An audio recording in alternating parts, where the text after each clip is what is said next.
교독문 24번 시편 46편을 교독하겠습니다. 하나님은 우리의 피난처시요 힘이시니 구름으로 땅이 변하든지 산이 흔들려 바다 가운데 빠지든지 바닷물이 솟아나고 뛰놀든지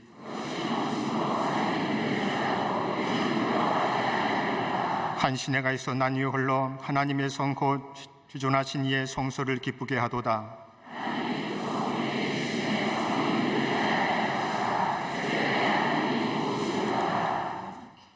그가 땅끝까지 전쟁을 쉬게 하시며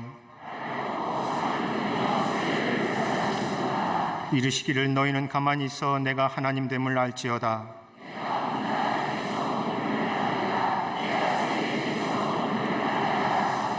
만군의 여호와께서 우리와 함께 하시니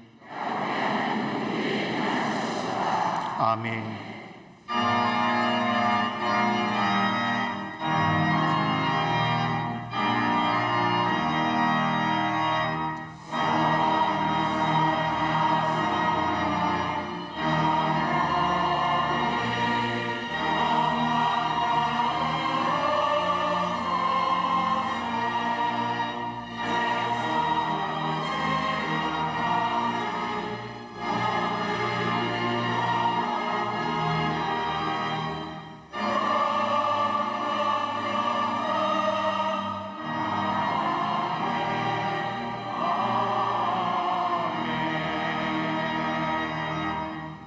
전능하사 천지를 만드신 하나님 아버지를 내가 믿사오며 그 외아들 우리 주 예수 그리스도를 믿사오니 이는 성령으로 잉태하사 동정녀 마리아에게 나시고 본디오 빌라도에게 고난을 받으사 십자가에 못 박혀 죽으시고 장사한 지 사흘 만에 죽은 자 가운데서 다시 살아나시며 하늘에 오르사 전능하신 하나님 우편에 앉아 계시다가 저리로서 산자와 죽은 자를 심판하러 오시리라. 성령을 믿사오며 거룩한 공회와 성도가 서로 교통하는 것과 죄를 사하여 주시는 것과 몸이 다시 사는 것과 영원히 사는 것을 믿사옵나이다. 아멘.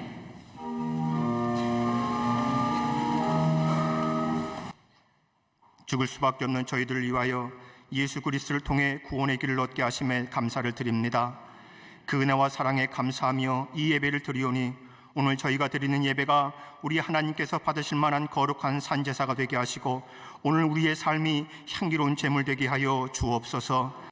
요한과 일리야와 같은 심정으로 눈물로 제단을 적시며 생명 바쳐 나가신 우리 담임 목사님, 신사도적 목회의 중심을 가지고 나가실 때마다 성령의 은혜와 갑절의 영광과 지도력을 허락하여 주옵소서. 오늘 목사님 통해 선포되는 우리 하나님의 말씀이 불방망이와 예리한 칼이 되게 하사 듣는 이로 하여금 변화되게 하시며 우리의 영의 눈이 열리고 우리의 귀가 열리는 역사가 나타나게 하여 주옵소서. 이 시간 함께 예배드리는 광림 남교회와 해외 선교지 방송으로 예배하는 모든 성도들 가운데도 본당과 동일한 크신 은혜를 내려주사 영적 부요함이 가득 넘치게 하여 주옵소서. 또한 이름 없이 빛도 없이 우리 주를 위해 헌신하고 충성하는 손길들에게 크신 은혜를 내려 주옵소서.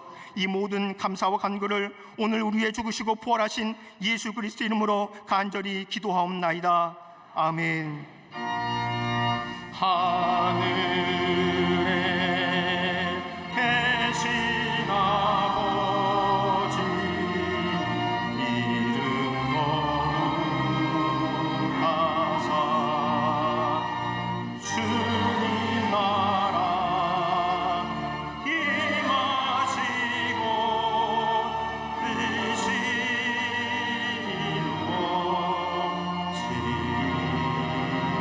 이루어지리이다. 일용할 양식 주시고 우리들의 그 죄 다 용서하옵시고 또 시험에 들게 마시고 악에서 구원하소서. 대개 주의 나라 주의 권세 주의 영광 영원히 아멘.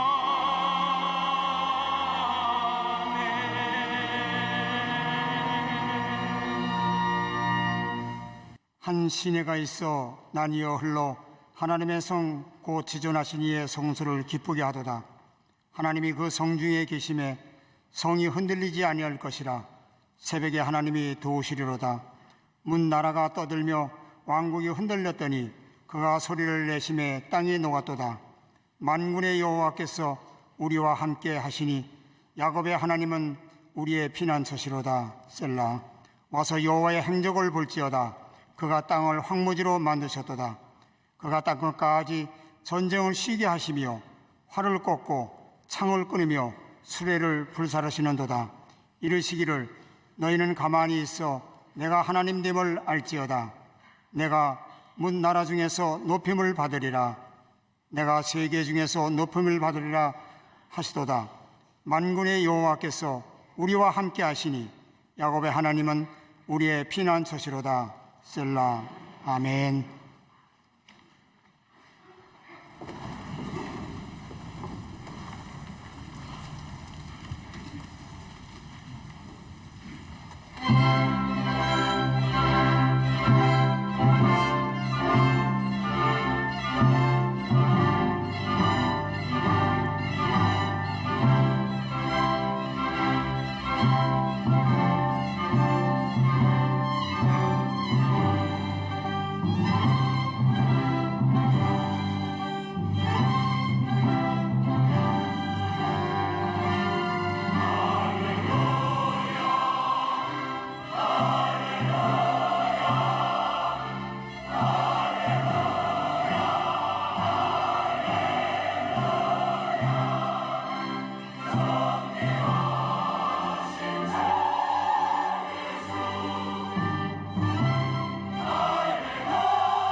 요즘 사람들을 보면 너나 할 것 없이 길에서나 차 안에서 귀에 이어폰을 꽂고 다님을 보게 됩니다. 길거리에 다니는 젊은 청년들, 아니 나이 드신 분도 다 하나같이 귀에 이어폰을 꽂고 거리를 걸어갑니다. 그래서 때로는 그로 인하여 어려움을 당하는 일도 있음을 듣게 됩니다. 학생들을 가르치는 교사 선생님들의 이야기를 들어봐도 그러합니다. 자율학습 시간에 학생들을 보면 거의 모든 학생들이 다 귀에 이어폰을 꽂고 공부한다는 겁니다. 그래서 선생님이 한 번 학생들에게 물어보기를 귀에 이어폰을 꽂고 음악을 들으며 공부하는 것이 도움이 되는지 물어보았더니 거의 모든 학생들이 다 귀에 이어폰을 꽂고 음악을 듣고 공부해야만이 잘 된다는 대답이었다고 합니다. 음악 소리가 들리지 않으면 졸리고 만다는 겁니다. 길을 걸어보면 차에서 괭음 같은 아주 시끄러운 음악이 차 밖으로 흘러나와 귀청이 떠나갈 듯한 때가 있습니다. 왜 굳이 그렇게 하는지요? 이런 젊은 세대의 모습을 보면 기성세대인 사람들은 이해하기가 쉽지 않습니다. 이런 현상을 보면서 사회학자들은 이야기하기를 지금의 청소년 시대는 강한 자극을 받으며 자라났기 때문에 조용한 것 견딜 수 없다는 겁니다. 조용하면 불안합니다. 조용하면 무슨 문제가 있는 듯합니다. 그러기에 시끄럽다는 겁니다. 자녀를 키우는 지금의 부모, 젊은 부모도 그렇습니다. 아이들이 장난을 치고 소리를 치며 놀면 좀 주위의 사람들을 위해서라도 좀 자중시켜야 되는데 그렇지 않고 그냥 내버려 둡니다. 그래서 보다 본 어른이 그 아이를 향하여 뭐라고 한마디 하면 그 부모는 발끈합니다. 왜요? 조용하면 문제가 있을 것 같아서요. 조용하면 무엇인가 잘못된 것 같아서. 이러하듯 지금의 시대는 시끄러움에 종속되어 가는 듯합니다. 이렇게 시끄러움에 종속되어져 가면 깊게 생각할 시간을 놓칩니다.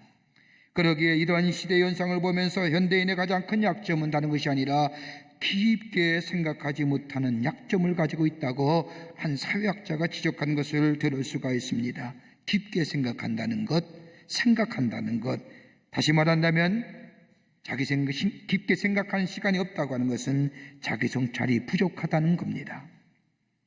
조용한 가운데 자기를 바라볼 줄 아는 마음이 없다는 뜻입니다.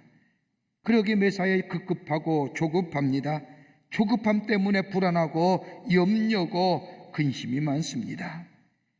결과가 빨리 보여지지 아니하면 불안해서 견딜 수가 없습니다. 여러분, 이런 조급함이 있으면 우리의 삶 가운데 몇 가지 병리적 현상이 나타납니다. 하나는 뭐냐면 증오와 원망이 있습니다.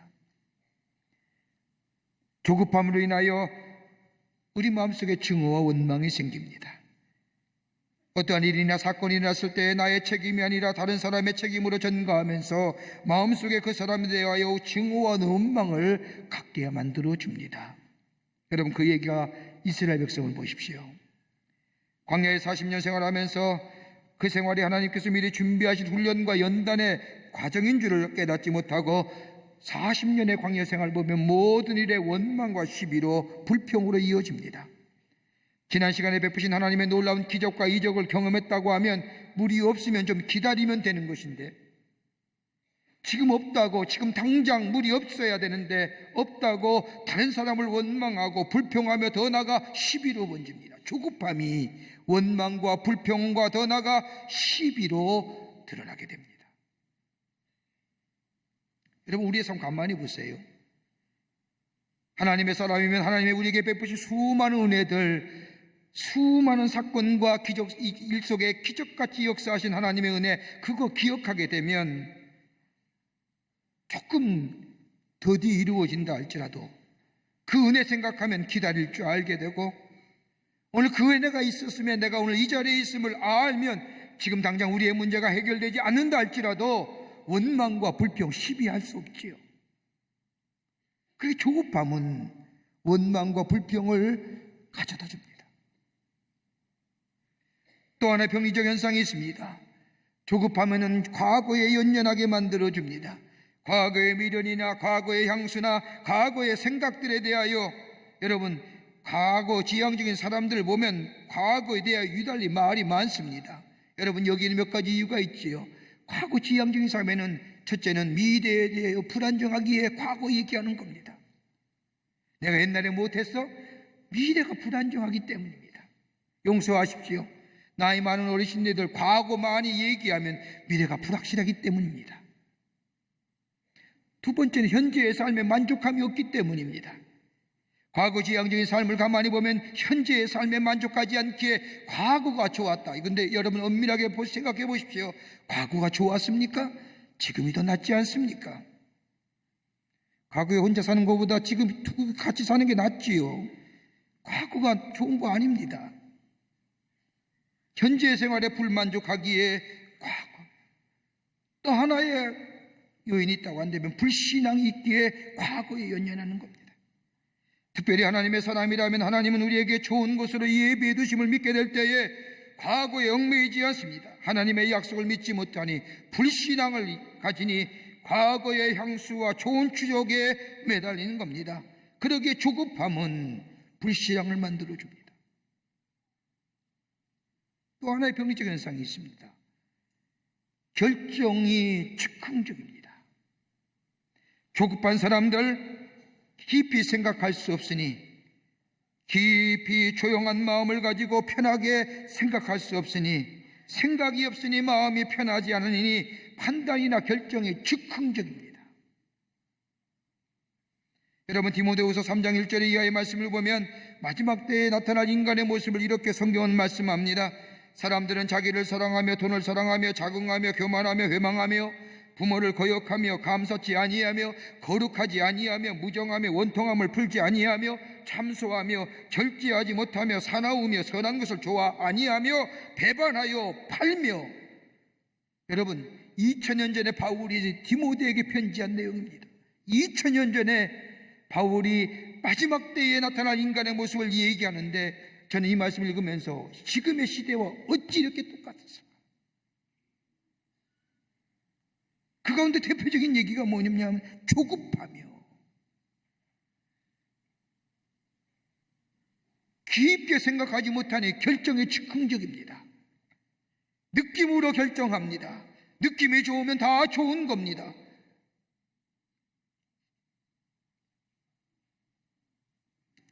이거 병리적 현상이에요.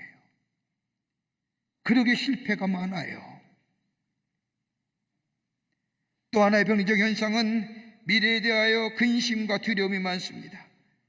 조급함을 가지고 있는 사람들은 장래가 어떻게 될 것인가, 우리의 미래가 어떻게 될 것인가. 여러분 대표님과 우리의 요새 노후에 대한 얘기만 합니다. 고령화 사회에 대한 얘기를 하면서 우리의 미래가 어떻게 될 것인가, 미래를 살려고 하면 은퇴 후에 몇 년을 더 살 텐데 그렇게 살려면 우리의 물질이 얼마나 있어야 되느냐, 다 관심사입니다. 그러기에 되도록이면 한 푼 더 벌려고 애씁니다. 그런데 여러분 물질이 우리의 노후를 보장해 줍니까? 아니에요. 건강이 있어야 되잖아요. 건강이 있어야 노후가 보장되는 거 아니에요? 미래를 얘기할 때에 건강은 얘기 아니하고 있는 거 돈에 대한 얘기만 해요. 건강이 있어야 돈 쓸 거 아닙니까? 여러분 건강은 누가 주시는 거예요? 내가 아무리 노력한다고 할지라도 건강은 내가 마음대로 하는 거 아니에요. 하나님이 주셔야 되는 것들이에요. 하나님이 주셔야 건강할 수 있는 거예요. 그런데 하나님이 주시는 것에 대해서는 생각하지 아니하고 내가 누릴 거, 내가 즐길 것에 대해만 생각하는 거예요. 그게 없어하고 생각하니 근심과 두려움이에요. 주신 이도 하나님이시고 거둬가신 이도 하나님이시라는 사실을 알면서도 내 실생활에는 적용하지 못하니 두려움과 근심뿐이에요. 미래에 막연한 두려움이에요. 또 하나의 병리적 현상은 내가 누구인지를 몰라요. 조급함을 갖는 사람은 여러분 떠드는 소리와 격한 감정 속에서는 내가 누구인지를 알 수가 없습니다. 특별히 그리스도인이라고 하면 여러분 떠드는 소리와 격한 감정 속에 내가 하나님의 사람을 발견할 수 있습니까? 아니에요. 내가 진정 하나님의 사람인 걸 발견할 수 있는 것은 하나님과 나와의 깊은 영적인 교제함이, 영적인 관계성이 내 안에 있게 될 때에 하나님이 나를 향하여 부르심의 뜻을 알게 되며 내 사명이 무엇인가 알게 되며 그리고 주의 들려오는 음성에 순종하며 내 삶 속에 그것을 실천하게 될 때에 내 삶이 하나님의 나라의 거룩한 역사에 얼마나 귀중하게 쓰임받은 것을 깨달을 수 있고 그것을 통하여 내 삶 속에 하나님의 놀라운 은혜를 경험케 하는 거예요. 어느 때요? 떠드는 소리와 격한 감정에 목총 도는 소리에 일어나는 게 아니라 조용한 시간에, 그러기에 아무리 바쁘라도 하나님과의 교제와 경건의 시간이 우리에게 있어야 합니다. 지금의 시대를 무한 경쟁의 시대라고 얘기합니다. 가만히 보십시오. 우리는 달려가는 데만 애씁니다. 살아남기 위해 애씁니다. 조금이라도 뒤처진다고 한다면 내 삶이 나고자 되는 것 같아서 앞만 보며 달려갑니다. 그런데 앞만 보면 달려가니 열매가 있던가요? 두 나무꾼 친구가 산에 올라갔습니다. 경쟁적으로 나무를 찌고 장작을 만들어 갑니다. 한 친구는 유달리 승부욕이 강합니다. 이 승부욕이 강한 친구는 다른 친구에게 지지 않으려고 이른 새벽부터 밤늦게까지 열심히 쉬지 않고 나무를 짚습니다. 그런데 다른 한 친구는 이상하다시피 50분 정도 일하고 10분 쉬는 겁니다. 숨을 돌려가면서 일합니다. 저녁이 되어서 산에 내려갈 즈음 되어서 두 사람은 각자의 수고한 결과를 비교해 봅니다. 그런데 어찌 된 일입니까? 쉬어가면서 일한 친구가 더 많은 장작을 만든 겁니다. 여기에 승부에 강한 친구가 고개를 까우뚱이며 퉁글거립니다.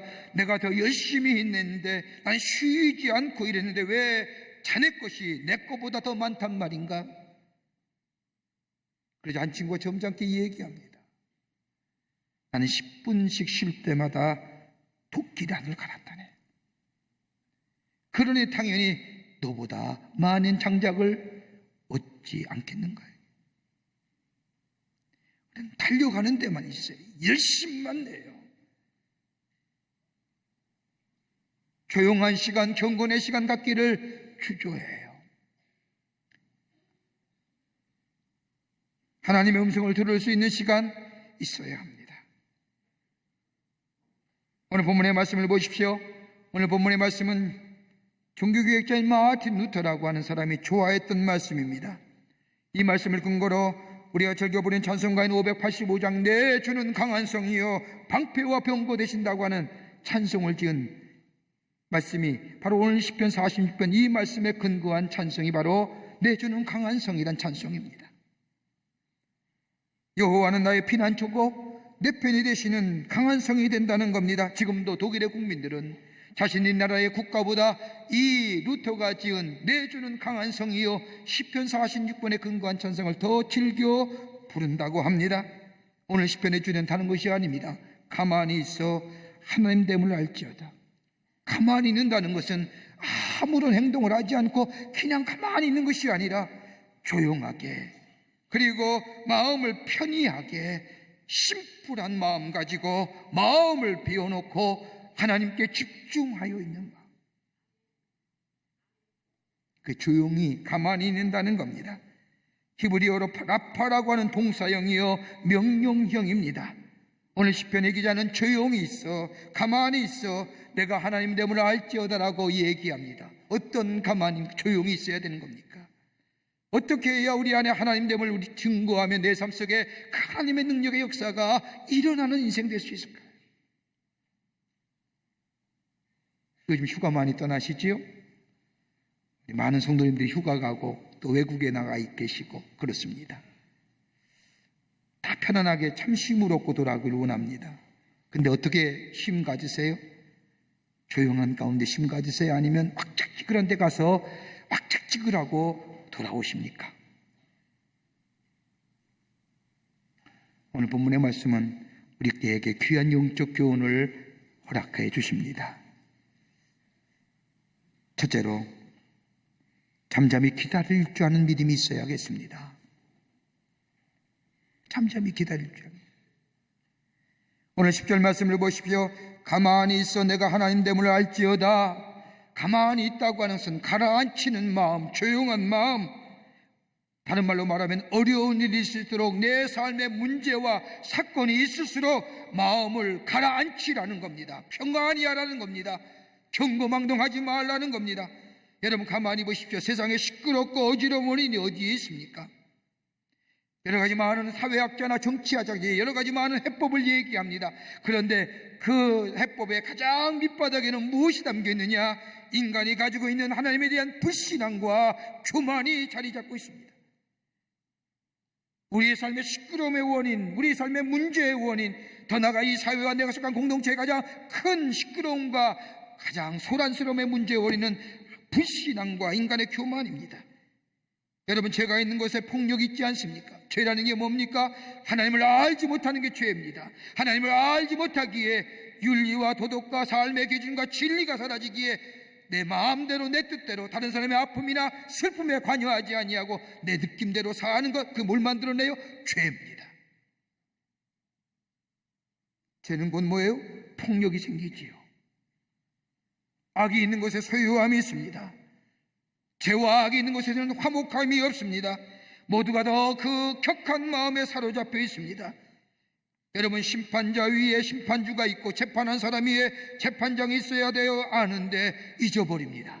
하나님의 존재를 잊어버리고 하나님의 심판을 아는 것을 잊어버리기에 인간의 교만함이 그 하나님의 자리를 대신하기에 거기에 소란과 시끄러움이 난무하는 겁니다. 고해함이 있어야 되는데 그래야 자기 반성이 있고 거기에 기다릴 줄 아는 믿음이 생기는. 여러분, 출애굽기 14장 13절 이하의 말씀을 보십시오. 이스라엘 백성이 출애굽하여 하나님의 약속의 땅인 가나안 땅을 향해 갑니다. 발걸음이 얼마나 가볍습니까? 항호에 대열을 지어 출애굽하여 약속의 땅을 향해 갑니다. 그것도 하나님의 아브라함의 약속하신 대로 430년이 지난 후에 하나님의 약속의 성취가 이루어 수백만의 인구를 이룬 이스라엘 백성이 항호와 대열을 지어 하나님의 약속의 땅을 향하여 나아갑니다. 얼마나 감격스럽습니까? 모세도 감격했습니다. 이스라엘 백성도 감격했습니다. 모세를 통하여 하나님께서 애굽에 내린 10가지의 재앙 구원받습니다. 그로 인하여 기적과 이적을 보고 출애굽한 이스라엘 백성들, 하나님은 이런 이스라엘 백성들을 광야의 홍해길로 이끄십니다. 가나안 땅을 향해 가는데 앞에 홍해길이 생겼습니다. 가로막습니다. 뒤에 들리는 소문에 의하면 애굽의 마을병거들이 자신들을 잡아오라고 하는 소리가 들리는 것 같습니다. 정말로 실제로 애굽의 마을병거가 이스라엘 백성을 잡으러 옵니다. 진퇴양난입니다. 조금 전에 경험했던 하나님의 놀라운 은혜, 기적의 사건, 그 엄청난 일 앞에 가마도같게 잊어버립니다. 하나님의 은혜 생각할 겨를이 없습니다. 이제 죽었구나, 급해졌습니다. 조급한 마음 같습니다. 이렇게 되자 사람들 가운데 그러기 왜 나오고자 했느냐, 누가 이렇게 만들었느냐, 누구 때문이냐 원망이 생깁니다.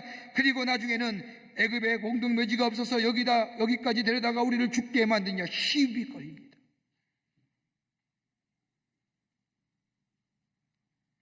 그때에 하나님이 모세를 통하여 말씀하기를 두려워 말고 가만히 서서 여호와께서 오늘날 너희를 위하여 행하시는 구원을 보라. 가만히 서서 뭐예요? 조용히 마음 가라앉히라. 경고망동하지 말라는 거예요.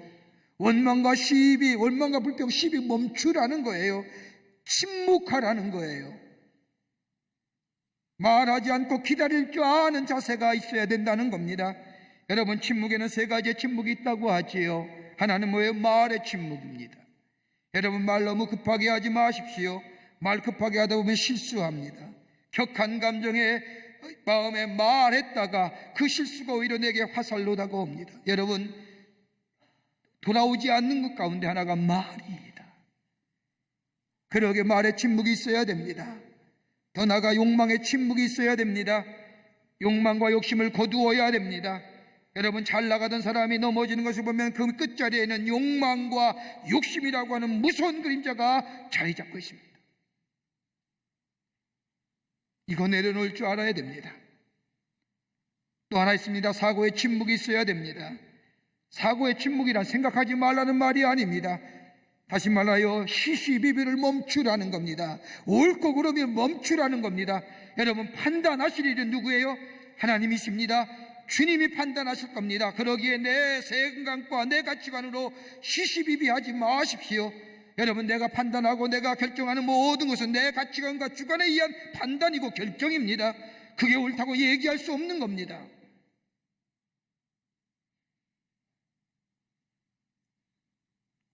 섣불리 말하지 말고 신중하라는 겁니다. 그게 가만히 있는 거예요. 조용하게 있는 거예요.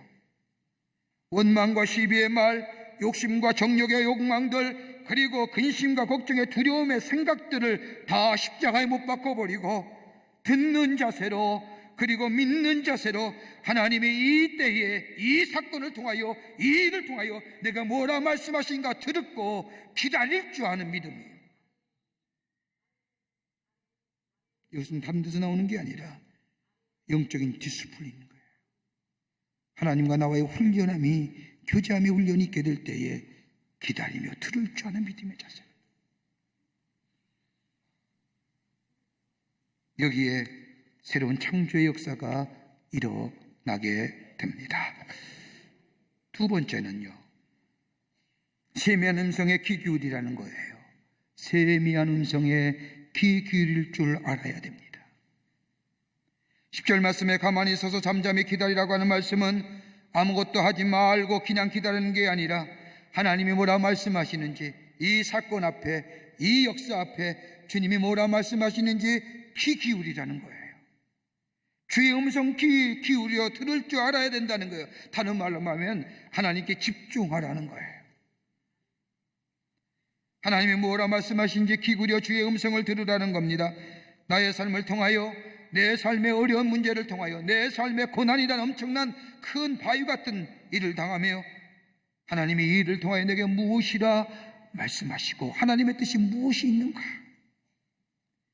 하나님이 인간이 세운 바벨탑을 하나님이 무너뜨리시기 위할 때는 하나님의 뜻이 계실 터인데 하나님의 큰 뜻을 알고자 하는 마음이 있어야 된다는 겁니다. 내 노력과 내 수고와 내 다툼을 버리고 하나님의 뜻을 묻는 자세가 필요하다는 겁니다. 하나님 뜻이 어디 있습니까? 왜 이래야만 됩니까? 내가 무엇 그리 잘못됐기에 내게 이런 어려움 주십니까? 라고 원망과 불평 대신에 하나님의 뜻이 내 가운데 이루어지기를 원합니다. 그 뜻 알기를 원합니다. 라고 하나님께 집중하며 주의 음성 들을 줄 아는 자세. 우리 교회 집사님 오늘 오셨으면 용서하세요. 참 아름다운 집사님 한 분이 원치 않은 병에 걸리셔서 어저께 기도를 같이 했습니다. 참 신실하신 분이에요. 참 귀하신 믿음의 사람이고요. 근데 원치 않는 질병으로 인해서 참 힘드실 터인데 어저께 같이 대화하는 가운데 참 은혜를 많이 받았어요. 내일 모레 수술인데 목사님, 전 이 일로 인하여 제 마음속에 감사가 넘쳐요. 아니 왜요? 우리 가정과 우리 남편과 우리 모든 집이 예수 믿기를 원했는데 잘 안 됐어요. 근데 제가 이번에 병을 걸리고 나니까 우리 가족이 다 저를 위해 기도해 주시고 우리 가족이 예수를 다 믿어 여겼어요. 내 약함이 오히려 우리 가족을 구원하는 역사를 일으켰다는 거예요. 여러분, 그런 고백 있어요? 그 고백하면 참 믿음의 사람이에요. 내 약함이 우리 가족의 구원이에요. 내가 왜 병이 들었습니까? 내가 뭘 잘못했습니까? 내 삶이나 내 모든 것에 문제가 없던 삶입니다. 근데 왜 내게 이런 아픔 주십니까? 하나님 너무 하시는 게 아닙니까? 라고 원망과 불평하며 시비하는 것이 아니라 하나님의 뜻이 어떤지 그 뜻 알게 하여 주시옵소서. 그 하나님의 뜻이 내게 이루어지기를 원합니다라고 조용한 가운데 주의 음성 듣고자 하는 그 속에 하나님이 그의 음성 들려주시고 그것이 오히려 그의 마음을 치유와 회복의 역사로 인도하는 역사가 일어나게 됩니다. 이거 생각하자는 거예요.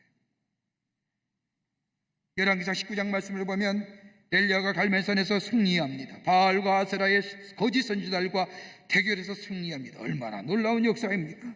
한 명이 850명과 이겨 승리하는 겁니다. 그러자 바알과 이세벨이 이 엘리야를 죽이겠다고 합니다.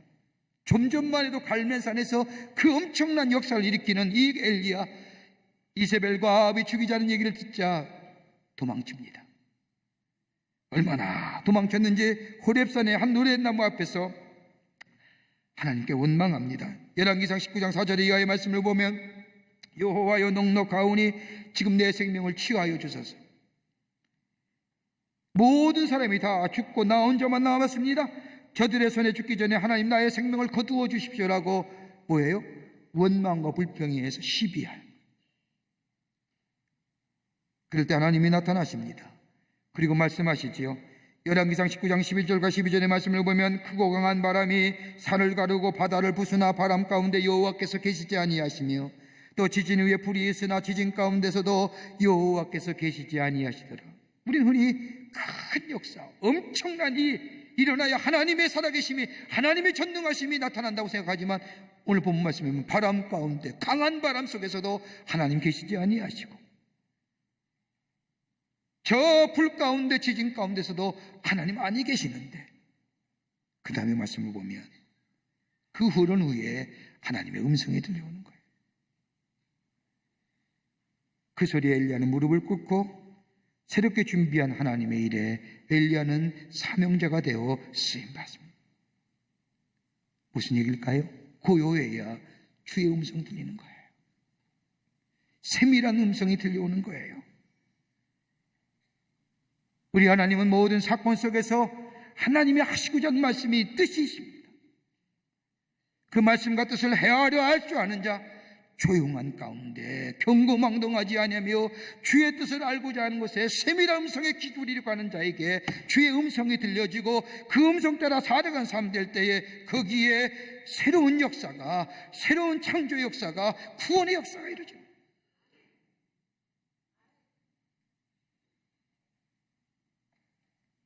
욕심과 정욕의 마음, 과거에 대한 향수의 마음, 부끄러운 마음들, 미래에 대한 두려움과 근심의 마음들, 이 마음에는 하나님의 음성이 들려오지 않습니다. 고요해야 됩니다. 빈 마음이 되어야 됩니다. 주님께 집중하는 마음 되어야 됩니다. 이게 주님과 함께 걸어가는 임재, 하나님의 임재하시는 삶입니다.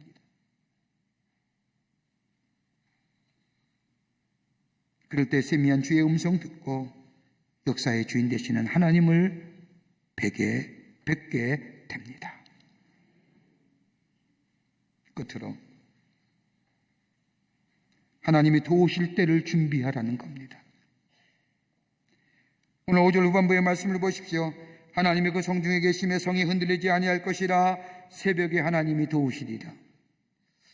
이 말씀을 흔히 읽을 때마다 새벽 기도하면 하나님이 도우신다고 오해하시는 분 계세요. 새벽 기도가 아니에요. 새벽에 도우신다는 것은. 새벽이라는 게 뭘까요? 시간적 의미입니다. 때예요. The time. 새벽 시간이에요. 새벽은 어떤 시간입니까? 조용한 시간입니다. 새벽은 어떤 시간이에요? 밤의 깊은 어둠이 사라지고 여명이 떠는 시간입니다. 밝은 아침이 다가오는 시간입니다. 다시 말하여 어둠이 물러가고 그 하나님의 시간 도우시는 때가 다가오는 때를 말합니다. 그 새벽에 도우시는 겁니다. 캄캄한 밤이 새벽이 가까이 온다는 것은 캄캄한 밤에 멀어져 가고 밝은 낮이 우리에게 가까이 왔음을 의미합니다. 다시 말하여 밤이 물러가고 밤이 깊고 낮이 가까이 왔다는 겁니다. 여러분, 이와 유사한 말씀이 로마서 13장 12절에 나옵니다. 밤이 깊고 낮이 가까이 왔으니 그러므로 우리가 어둠의 일을 벗고 빛의 갑옷을 입자. 여러분, 가만히 보십시오. 새벽의 여명이 가까운 거예요. 하나님이 도우실 때가 가까이 오는 거예요. 그러기 위해서는 뭐예요? 어둠의 일을 벗고 빛의 갑옷을 입자. 구체적으로 빛의 갑옷이 무엇이냐라고 하시는 로마서 13장 14절 마음입니다. 빛의 갑옷은 다른 것이 아니라 오직 예수 그리스도로 옷 입고 정욕을 위하여 육신의 일을 도모하지 말라. 그리스도로 옷 입는 거예요. 이게 빛의 갑옷이에요. 이럴 때에 하나님이 도우시는 역사가 임한다는 거예요. 그냥 도우는 거 아니에요. 그냥 구한다고 하나님이 역사하는 게 아니에요. 도움받을 만한 우리의 자세가 있어야 되는데 그리스도로 옷 입는 거예요. 여러분, 옷이 무엇이에요? 우리의 존재를 얘기해요. 여러분, 옷 입는 거 보면 그 사람을 알 수 있어요. 가벼운 옷을 입으면 가볍게 행동하고 싶잖아요. 반바지 차리면 반바지답게 행동해요. 여러분, 무거운 옷을 입으면 무거운 행동해요. 야한 옷 입으면 야한 행동하고 거룩한 옷 입으면 거룩한 행동 나와요. 내가 그리스도를 옷 입는다고 하는 것은 내가 누구인가, 내가 하나님의 사람의 거룩한 존재성을 드러내는 거예요. 내가 하나님의 백성임을 드러내는 거예요. 그때에 하나님이 도우시는 거예요.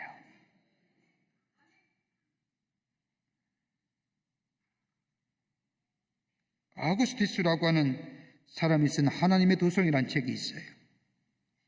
아구스티스는 로마 제국이 무너지는 소식을 듣고 목도합니다. 영원히 건재할 것만 같았던 로마 제국, 더 나아가 기독교를 국교로 삼았던 로마 제국의 찬란한 문명과 문화가 저 속옷 뒤에 작은 침략으로 인하여 멸망당한다고 하니 참으로 이해가 되지 않습니다. 어떤 로마인데, 어떤 로마의 문명인데 저 속옷이라고 하는 작은 민족에 의하여, 야만 민족에 의하여 이 로마가 무너져야 하니, 아우구스티는 이런 현실 앞에 크게 번민합니다. 하나님, 어찌하여 이런 일이 일어나는 겁니까? 그 고민 끝에 그의 마음이 열립니다.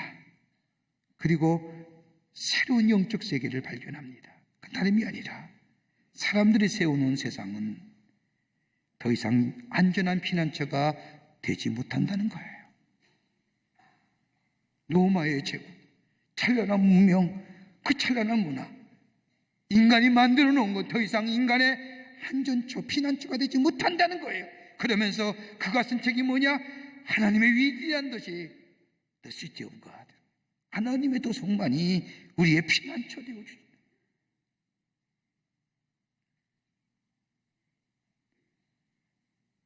하나님의 때에, 도우시는 때에 그리스도 옷 입은 자, 그게 바로 오늘 시편이 고백한처럼 하나님은 우리의 피난처시요 힘이시요 환난 날에 만날 큰 도움이시라고 고백돼요.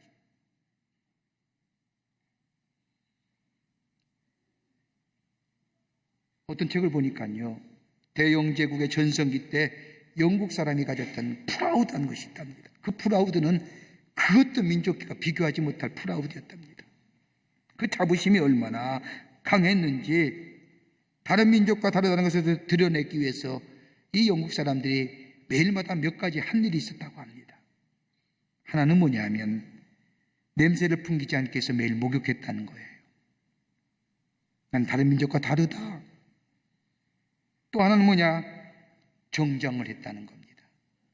그 남자의 슈트, 양복이나 여자의 정장은 바로 이때부터 정말 화려하게 발전했다고 합니다. 또 하나인 것이 뭐냐면 똑바로 걸었다는 겁니다. 자부심 있는 민족으로서의, 백성으로서의 바로 걸었다는 겁니다. 웬만하면 뛰지 않았다는 겁니다.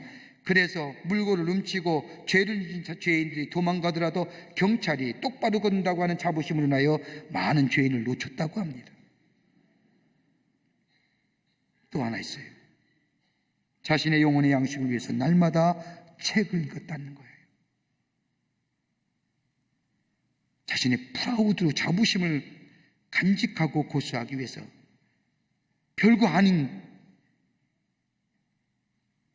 그러나 나라의 자부심, 곧 백성의 자부심인 줄 알고 이런 일을 했다는 겁니다. 여러분, 전 느낀 게 많아요. 그리스도인의 자부심이 뭐예요? 뭘로 내가 예수의 사람임을 자부심, 프라우드하게 생각해요? 시끄럽고 경고망동하고 목청 넘기는 것에 세상에 이르는 일에 시시비비하며 이렇군 저렇군 내 가치관과 내 세계관을 판단하며 얘기하며 결정하는 게 아니라 엄청난 사건 앞에, 엄청난 일 앞에 조용히 기다릴 줄 아는 자, 이것도 하나님의 뜻이 계실 터인데, 하나님의 섭리하심이 있을 터인데, 그 뜻을 알고자 내 개인의 일도 마찬가지입니다. 내 개인의 엄청난 사건과 그냥 일 가운데 있어 하나님의 뜻이 무엇인가 그 뜻을 알고자 하는, 원망과 불평과 이어져 시비함이 아니라 하나님의 뜻이 어디 계신지 하나님의 뜻을 알고자 집중하는 마음에, 그리고 그리스도로 옷 입는 하나님의 사람이 될 때에, 그때 하나님이 뭐예요? 도우시는 거예요. 그럴 때 우리의 고백이 여호와는 우리의 피난처시요 힘이시요 환난 날에 만날 큰 도움이시라는 이 믿음의 고백, 오늘날 이 시대를 살고 있는 여러분과 저와의 고백이 되어 하나님의 영광이 높여지는 귀한 역사를 경험하는 복된 삶 되시기를 주의 이름으로 축원합니다. 하나님 감사합니다. 사랑해 주시고 하나님의 자녀 삼으심에 감사합니다. 오늘 시편 기자가 고백했던 환난 날에 큰 도움 되시는 하나님, 그 하나님이 오늘 나의 하나님 되기를 원합니다. 우리의 엄청난 사건과 일 가운데 경거망동하며 말하며 이리 공저럭쿵 얘기하는 것이 아니라 조용히 믿음 가운데 하나님의 뜻을 바라보며 그 뜻이 이루어지기를 기다릴 줄 아는 믿음 되게 하여 주셔서 하나님의 위대한 창조 역사를 경험하고 우리 안에 역사하시는 주님을 증거하는 저희들 되게 도와 주시옵소서. 성령이 도우시고 인도해 주실 줄 믿사옵고 예수님의 이름으로 기도하옵나이다. 아멘.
지금은 우리 주 예수 그리스도의 크신 은혜와 하나님 아버지의 한량없으신 사랑하심과 성령님의 인도하심과 교통하심이 거룩한 성일 주의 전에 올라와 하나님 앞에 예배드리며 우리에 당하는 많은 사건과 많은 일 가운데 조용히 믿음 가지고 하나님의 역사하심을 기다리며 그로 인하여 하나님됨을 알기로 하나님께 집중하는 자로 살아가기로 새롭게 다짐하며 저 성전의 문을 나서는 우리 모든 당신의 거룩한 백성들 위해 영상을 통하여 하나님 앞에 예배드리는 당신의 거룩한 백성들, 그리고 세계 곳곳에 흩어져 사모하는 마음으로 이 예배의 영상으로 참여하는 당신의 거룩한 백성들 위해 주께서 지금으로부터 영원토록 함께 하시기를 간절히 축원하옵나이다. 아멘. 좋으신 하나님, 좋으신 하나님, 참 나